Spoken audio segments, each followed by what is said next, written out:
Student, welcome to Somjit classes. 15.1-এ একটা class আমরা কমপ্লিট করেছিলাম, যেখানে আমরা 3-এর দাগ, 4-এর দাগ আর 5-এর দাগের এই 3টে অঙ্ক সলিউশন করেছি। এই ক্লাসে আমরা 6-এর দাগ থেকে সলিউশন করব। তো আগের ক্লাসটা যারা এখনো দেখোনি, এই ক্লাসের ডেসক্রিপশনে সেই ক্লাসের লিঙ্ক আমি দিয়ে রাখছি, তোমরা একবার ক্লিক করে ভিডিওটা দেখে নিও। ওকে, তাহলে দেখো 6-এর দাগের অঙ্ক থেকে আজকে শুরু করছি।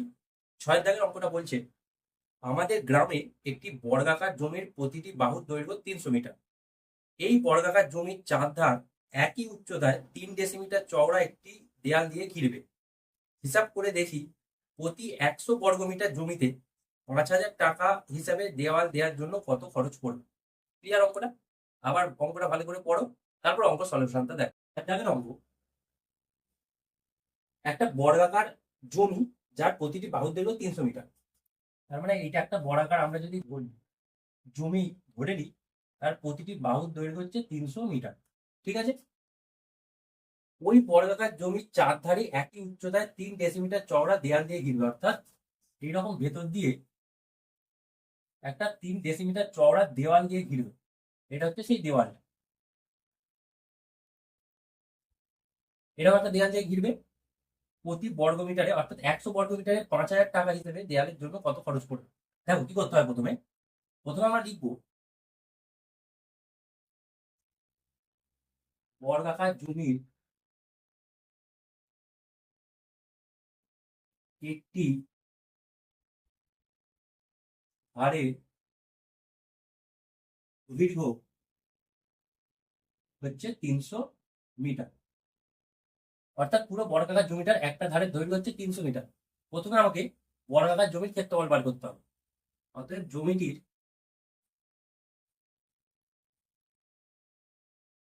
ক্ষেত্রফল, বর্গের ক্ষেত্রফলের ফর্মুলা হচ্ছে বাহু স্কয়ার, অর্থাৎ এক্ষেত্রে হবে 300 স্কয়ার বর্গ মিটার। এই পর্যন্ত ঠিক আছে। এবারে এই 300 স্কয়ারটা তুমি ক্যালকুলেশন করবে না, এই অবস্থাতে রেখে দেবে, কারণ একটু পরে গিয়ে বুঝতে পারবে। এবার বলছে দেয়ালটি হচ্ছে 3 ডেসিমিটার চওড়া। আমরা লিখবো দেয়ালটি চওড়া হচ্ছে 3 ডেসিমিটার, এটা বলেছে।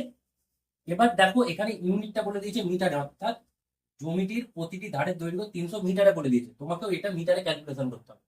3 ডেসিমিটার মানে আমরা সকলে জানি 10 দিয়ে ভাগ করলে 0.3 মিটার।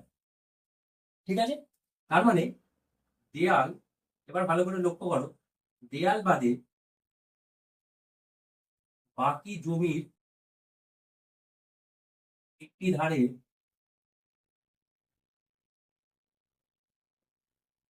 দৈর্ঘ্য, দেখো দেয়াল বাদে বাকি জমির একটি ধারে দৈর্ঘ্য কত হবে, ভালো করে লক্ষ্য করো। এই যে এই চওড়াটা, এই যে আমি যেখানটা মার্ক করছি, এই চওড়াটা হচ্ছে 0.3 মিটার। এবার দেওয়াল বাদ দিয়ে, অর্থাৎ এই দেয়ালটা বাদ দিয়ে বাকি জমির দৈর্ঘ্য হবে এইটুকু অংশটা। তার মানে আমাকে দুদিক থেকে দেখো 0.3 মিটার বিয়োগ করতে হবে। তার মানে 300 থেকে 0.3 মিটার দুদিকে বিয়োগ করতে হবে, অর্থাৎ গুণ 2। তার মানে 300 বিয়োগ এটা গুণ করলে হবে 0.6।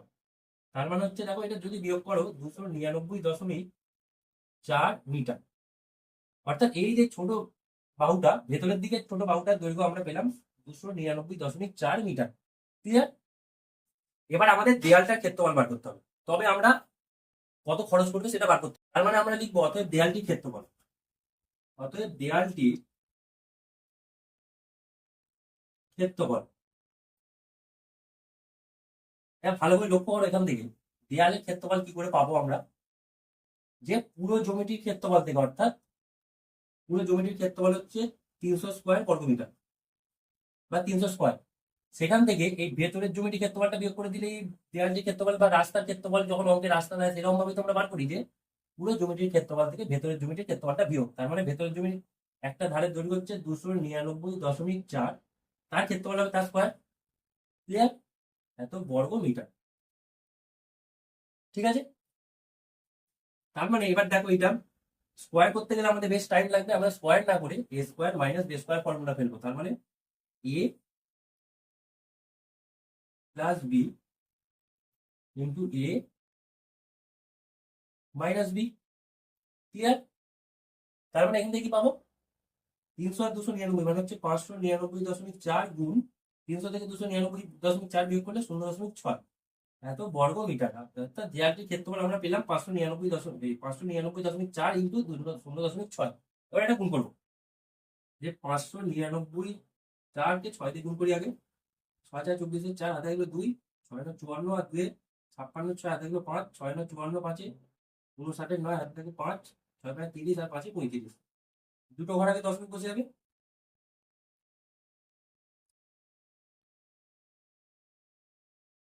তার মানে 359.64 বর্গ মিটার। অর্থাৎ দেয়ালটির ক্ষেত্রফল হচ্ছে 359.64 বর্গ মিটার, এটা পেলাম। এবারে আমরা উপর দিকটা মুছে বাকি পার্টটা। এবারে কি বলছে দেখো, যে প্রতি 100 বর্গমিটার জমিতে 5,000 টাকা হিসাবে খরচ হলে দেয়ালটির জন্য কত খরচ করবে। তার মানে আমাকে বলে দিচ্ছে যে 100 বর্গমিটারে খরচ হয় 5,000 টাকা। তার মানে আমরা 1 বর্গমিটারে কত খরচ হয় বার করতে পারবো, যে 5,000 বাই 100 টাকা, শূন্য শূন্য কেটে গেলে তার মানে হচ্ছে 50 টাকা। অর্থাৎ 1 বর্গমিটারে খরচ হয় 50 টাকা। এরকম দেখো দেয়ালটির ক্ষেত্রফল হচ্ছে 359, অর্থাৎ 359.64 বর্গমিটারে কত খরচ হবে, যে 50 গুণ 359.64 টাকা। ক্লিয়ার? এবার এটা যদি গুণ করো, এখান থেকে দশমিক তুলে দেখো নিচে 100 আসবে। 50 2 100 আর 2 দিয়ে ভাগ করলে বা 2 দিয়ে কাটাকুটি করলে আমাদের অ্যান্সার আসবে 2 1 2, 2 7 14, 2 9 18, 2 8 16, 2 2 4, অর্থাৎ 17,982 টাকা খরচ করবে। অর্থাৎ ফাইনাল অ্যান্সার আমরা লিখে দেবো যে দেয়ালটির জন্য কত টাকা খরচ করবে, দেয়ালটির জন্য 17,982 টাকা খরচ করবে। ক্লিয়ার অঙ্কটা? I think clear. ওকে, এবার দেখো 7 দাগের অঙ্কটা। দেখো 7 দাগের অঙ্কটা কি বলছে, রেহানাদের আয়তকার বাগানের দৈর্ঘ্য 14 মিটার, প্রস্থ 12 মিটার। বাগানটির ভিতরের চারদিকে সমান চওড়া একটি রাস্তা তৈরি করতে প্রতি বর্গমিটারে 20 টাকা হিসেবে মোট 1380 টাকা খরচ হলে রাস্তাটা কত চওড়া। অর্থাৎ রাস্তাটি কত চওড়া নির্ণয় করতে বলে আছে। এখানে একটা আয়তকার বাগান বলে দিয়েছে। তাহলে এটা একটা আয়তকার বাগান আমরা ধরে নিলাম। এর ভেতর দিক দিয়ে একটা সমান চওড়া রাস্তা তৈরি করেছে। ঠিক আছে, বাগানটির দৈর্ঘ্য বলে দিয়েছে 14 আর প্রস্থ বলে দিয়েছে 12। তাহলে প্রথম আমাদের কাজ কি হবে, যে বাগানের দৈর্ঘ্য বলে দিয়েছে 14 মিটার এবং প্রস্থ বলে দিয়েছে 12 মিটার। তাহলে আমাদের রাস্তার ক্ষেত্রফল বার করতে গেলে প্রথমে আমাকে পুরো বাগানটির ক্ষেত্রফল বার করতে হবে। অতএব তাহলে বাগানটির ক্ষেত্রফল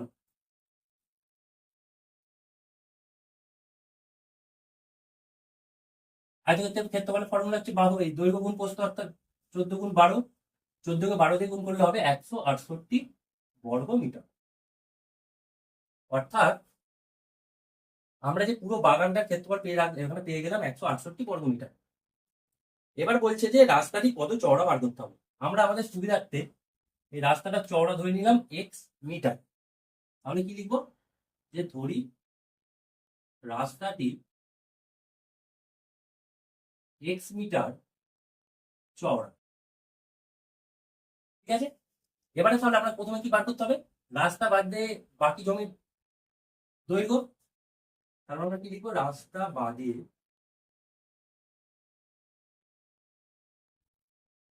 বাকি জমির দৈর্ঘ্য কত হবে বলতো, 14। পুরো দৈর্ঘ্যটা 14, সেখান থেকে এই দুদিকে এক্স এক্স করে বাদ যাবে, তবে তো এই দৈর্ঘ্যটা পাবো। তার মানে 2x, অর্থাৎ এত মিটার। আর রাস্তা বাদে বাকি জমির প্রস্থ কত, 12 থেকে দুদিকে এক্স এক্স, অর্থাৎ 2x বিয়োগ হবে, অর্থাৎ 12 বিয়োগ 2x। তার মানে এই যে ছোট জায়গাটা, এই জায়গাটার দৈর্ঘ্য আমরা পেলাম 14 বিয়োগ 2x, আর প্রস্থটা পেলাম 12 বিয়োগ 2x। ক্লিয়ার? তার মানে রাস্তা বাদে বাকি জমির ক্ষেত্রফল কত হবে বলতো, দৈর্ঘ্য গুণ প্রস্থ। তার মানে 14 মাইনাস 2x গুণ 12 বিয়োগ 2x। 14 কে 12 দিয়ে গুণ করলে 168 বিয়োগ 14 2 24x বিয়োগ 14×2 28x বিয়োগ 24x প্লাস 4x²। ঠিক আছে, তার মানে 168 বিয়োগ 28 আর 24 যোগ করলে হবে 52x প্লাস 4x², অর্থাৎ এত বর্গ মিটার। তার মানে এই যে শুধু ভেতরের জায়গার ক্ষেত্রফলটা আমরা পেলাম এইটা, তাহলে রাস্তার ক্ষেত্রফল কি হবে? পুরো জমির ক্ষেত্রফল থেকে, অর্থাৎ 168 থেকে ভেতরের জায়গার ক্ষেত্রফলটা বিয়োগ করে দেবো, অর্থাৎ এটা বিয়োগ করে দেবো। অর্থাৎ বা আমরা যদি লিখি রাস্তার ক্ষেত্রফল কত, 168 থেকে ভেতরের জমির ক্ষেত্রফলটা বিয়োগ, অর্থাৎ এইটা বিয়োগ এত বর্গ মিটার। তার মানে 168 বিয়োগ 168 যোগ 52x বিয়োগ 4x²। তার মানে 168 কেটে গেলে শুধু পড়ে থাকবে 52x বিয়োগ 4x² বর্গ মিটার।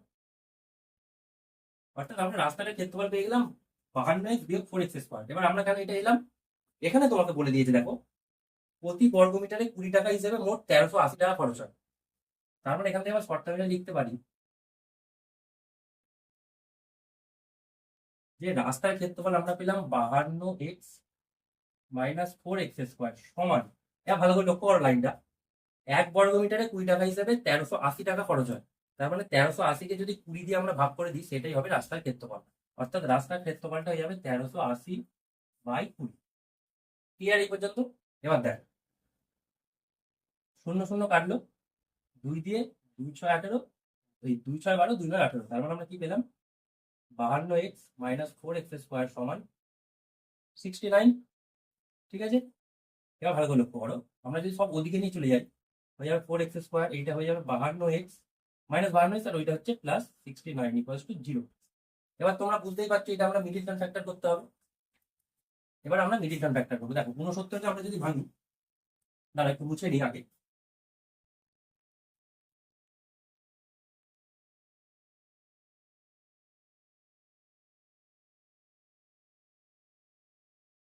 ঊনসত্তরকে আমরা যদি ভাঙি, 3 দিয়ে ভাঙলে 23, আর এখানে যে 4টা আছে, 4কে ভাঙলে হচ্ছে 2 দিয়ে 4। এবার দেখো 23 দুগুণে 46 হয়, আর 3 দুয়ে 6 হয়, অর্থাৎ 46কে 6 দিয়ে যোগ করলে আমরা 52 পেয়ে যাবো। তার মানে আমরা এখানে 52 জায়গায় বসিয়ে দেবো 46 যোগ 6x প্লাস 69 সমান 0। তার মানে 4x², এটা সিম্পলিফাই করলে 46x minus 6x plus 69 equals to 0। এবার দেখো এটা এখানে করছি, ভালো করে এখান থেকে লক্ষ্য করো, 2x কমন যাবে, অর্থাৎ 2x কমন গেলে পড়ে থাকবে 2x মাইনাস 23, আর এখান থেকে প্লাস এই -2 কমন গেলে -3 কমন যাবে, -2 না -3 কমন গেলে পড়ে থাকবে 2x মাইনাস 23। ঠিক আছে, তারপর আমরা কি পেলাম, 2x মাইনাস 23 আর 2x মাইনাস 3 সমান 0। অর্থাৎ আমরা এখান থেকে কি পাবো, হয় 2x মাইনাস 23, এই জায়গাগুলো তোমরা সকলেই জানো আশা করি, আর আরেকবার হবে, অথবা 2x মাইনাস 3 সমান 0। অর্থাৎ এখান থেকে আমরা x এর ভ্যালু একদম ডাইরেক্ট যদি বার করি, দেখো 3 আর 2টা নিচে চলে গেলে 3/2, আর এখান থেকে x এর ভ্যালু আমরা যদি বাই করি 23/2, অর্থাৎ 3/2 মানে 1.5, 23/2 মানে 12, 12 না 11.5। ক্লিয়ার? অর্থাৎ আমরা x এর দুটো ভ্যালু পেলাম, একবার পেলাম 11.5, একবার পেলাম 1.5। এবার আমাদের বুঝতে হবে এর মধ্যে কোনটা অ্যান্সার হবে। আমাদের চেয়েছে রাস্তাটি কত চওড়া, সেটাই আমরা x ধরেছিলাম। এবার ভালো করে লক্ষ্য করো, একটা 14 মিটার রাস্তা, এই রাস্তা জমি, তার মধ্যে 11.5 মিটার চওড়া রাস্তা, কখনো পসিবল হয়? কখনোই হবে না। কারণ 14 মিটার চওড়া লম্বা একটা জমি, তার মধ্যে রাস্তাটাই দুদিকে হচ্ছে, এদিকেও 11.5 আবার এদিকেও 11.5, এটা কখনো সম্ভব? কখনো পসিবল না। তাই জন্য এটা অসম্ভব। ক্লিয়ার? তার মানে আমাদের অ্যান্সার চলে আসবে 1.5 বা 1.5 হতে, রাস্তাটি 1.5 মিটার চওড়া।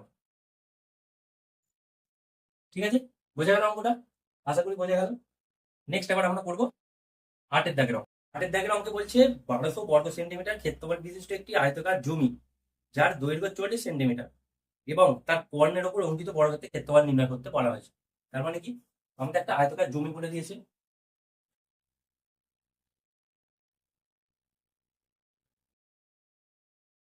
একটা আয়তকার জমি, তার দৈর্ঘ্য বলে দিচ্ছে 40, প্রস্থ বলে দেয়, আর তার ক্ষেত্রফল বলে দিচ্ছে 1200। তাহলে তার কর্ণের ওপর অঙ্কিত বর্গক্ষেত্রের ক্ষেত্রফল, কর্ণের ওপর অঙ্কিত বর্গক্ষেত্রের ক্ষেত্রফল মানে এইটা যদি তার একটা কর্ণ অঙ্কন করো, এর ওপর যে বর্গক্ষেত্রটা অঙ্কন করা যাবে, অর্থাৎ এইরকম একটা যে বর্গক্ষেত্র অঙ্কন করা যাবে, এই যে বর্গক্ষেত্রের ক্ষেত্রফলটা তোমাকে নির্ণয় করতে বলা হয়েছে। তার মানে পরিষ্কার এখান থেকে বোঝা যাচ্ছে তোমাকে এই কর্ণের দৈর্ঘ্যটা বার করতে হবে, তবে তুমি বর্গক্ষেত্রের ক্ষেত্রফলটা পারবে। ক্লিয়ার? তাহলে দেখো, আয়তকার জমির দৈর্ঘ্য হচ্ছে 40 সেন্টিমিটার, ঠিক আছে? আর জমির ক্ষেত্রফল তোমাকে বলে দিয়েছে 1200 বর্গ সেন্টিমিটার। ঠিক আছে, এই যে যে জিনিসগুলো বলে দিয়েছে আমরা লিখে নিলাম। এবারে তোমাকে প্রস্থ দরকার। তার মানে জমির প্রস্থ কত হয় বলো তো? যে ক্ষেত্রফল বাই দৈর্ঘ্য, অর্থাৎ ক্ষেত্রফলকে দৈর্ঘ্য দিয়ে ভাগ করলে আমরা প্রস্থ পেয়ে যাবো। তার মানে 1200/40, তার মানে হবে 30 সেন্টিমিটার। অর্থাৎ এই যে আয়তকার জমিটা, এই জমিটার দৈর্ঘ্য 40 বলে দিয়েছে, প্রস্থ আমরা পেয়ে গেলাম 30 সেন্টিমিটার। এবার তাহলে কর্ণের দৈর্ঘ্য বার করতে হবে। অর্থাৎ আয়তকার জমির কর্ণের দৈর্ঘ্য, ফর্মুলা কি বলতো? আয়তকার জমির কর্ণের দৈর্ঘ্য যে রুট ওভার দৈর্ঘ্য স্কোয়ার যোগ প্রস্থ স্কোয়ার। তার মানে 2 স্কোয়ার মানে হচ্ছে 40 স্কোয়ার, আর প্রস্থ স্কোয়ার হচ্ছে মানে 30 স্কোয়ার। তার মানে কত বলতো? 40 স্কোয়ার করলে হয় 1600, আর 30 স্কোয়ার হয় 900। তার মানে রুট ওভার 2500, তার মানে 2500 বর্গমূল হচ্ছে 50। অর্থাৎ আমরা যে কর্ণটা, সেই কর্ণের দৈর্ঘ্য পেয়ে গেলাম 50 সেন্টিমিটার। তাহলে এর উপর যে বর্গক্ষেত্রটা হবে তার ক্ষেত্রফল কি? অর্থাৎ যে বর্গক্ষেত্রটা অঙ্কন করলাম তার একটা বাহুর দৈর্ঘ্য 50 সেন্টিমিটার, তার ক্ষেত্রফল হচ্ছে তার বাহু স্কোয়ার। অর্থাৎ কর্ণের ওপর অঙ্কিত বর্গক্ষেত্রের ক্ষেত্রফল হলো কত? তার একটা বাহু 50 হবে, অর্থাৎ 50 স্কোয়ার, অর্থাৎ বাহু স্কোয়ার হচ্ছে বর্গক্ষেত্রের ক্ষেত্রফলের ফর্মুলা। তার মানে 2500 বর্গ সেন্টিমিটার। ক্লিয়ার আছে তাহলে অঙ্কটা? খুব সহজভাবে আমি বোঝানোর চেষ্টা করলাম। আজকে এই পর্যন্তই রাখলাম। নেক্সট ক্লাসে আমরা 9 দাগের অঙ্ক থেকে করবো।